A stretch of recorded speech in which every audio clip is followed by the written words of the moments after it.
Depuis 2006, le concours La vitrine de l'artisan tente de promouvoir l'artisanat en Belgique et de susciter des vocations parmi les jeunes. Cette année, le jury du concours a sélectionné parmi 200 candidats 10 lauréats qui vont se disputer la première place. Et parmi eux, un Namurois, Olivier Cambier, qui restaure d'anciens bateaux. Joël Janssens et Fabien Broé ont visité son atelier à Flawin. C'est ici, au bord de la Sambre, à Flawin, qu'Olivier Cambier a installé son atelier. Un endroit magique où sont stockés pour la restauration des bateaux comme on n'en fait plus aujourd'hui. Des antiquités dont les chromes et l'acajou évoquent des images de Riviera, de Star et de Dolce Vita. Pour Olivier Cambier, ces bateaux ont tous une histoire et témoignent encore de la maîtrise de leurs fabricants.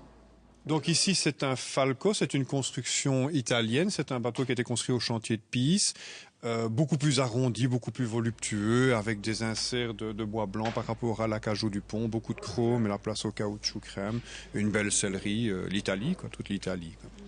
Ces bateaux, c'est un peu le symbole de toute une époque. Oui, mais c'est pas du tout une époque révolue. C'est une époque. On a des bateaux ici qui sont en rénovation des années 30, on a des bateaux des années 50, des années 60. Il y a toute une partie de gens qui entretiennent ce patrimoine, qui sont fiers de l'avoir et qui en font des pièces d'exception, oui. Olivier Cambier a toujours fréquenté les bateaux. C'est un vrai marin formé en tant qu'officier de pont à la marine marchande. Il est passionné par la construction navale et par l'histoire du motonautisme. Les bateaux dont il doit s'occuper lui arrivent généralement dans un état critique.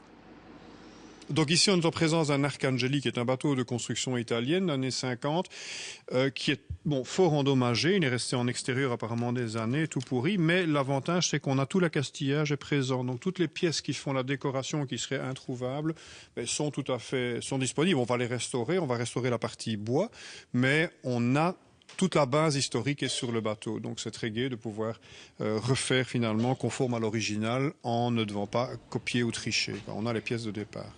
Finalement, c'est comme restaurer une œuvre d'art. Le principal, c'est de respecter l'histoire de l'œuvre. Oui, avec l'autre contrainte, c'est que le bateau doit naviguer. Un cadre, vous le laissez pendu au mur. Le bateau, il y a des contraintes mécaniques, il y a les fixations moteurs, etc. Tout ça doit fonctionner après, doit tenir. Il ne s'agit pas que quand la personne donne le premier coup de volant, le bateau se casse en deux. C'est pas le but. Il nous le met chez nous pour qu'il soit beau quand il est fini, mais qu'il soit fonctionnel principalement aussi. Un vrai travail d'artisan, donc, qui allie activité économique et mise en valeur d'un patrimoine historique. Ça donne envie de les voir sur la Meuse, par exemple. Le 29 juin prochain, ce sera donc la remise officielle des prix de cette vitrine de l'artisan. Ça se passera au château de Namur. À noter que le public peut également participer au prix du public. Pour cela, il faut voter pour l'artisan de son choix via le site internet www.lavitrindelartisan.com.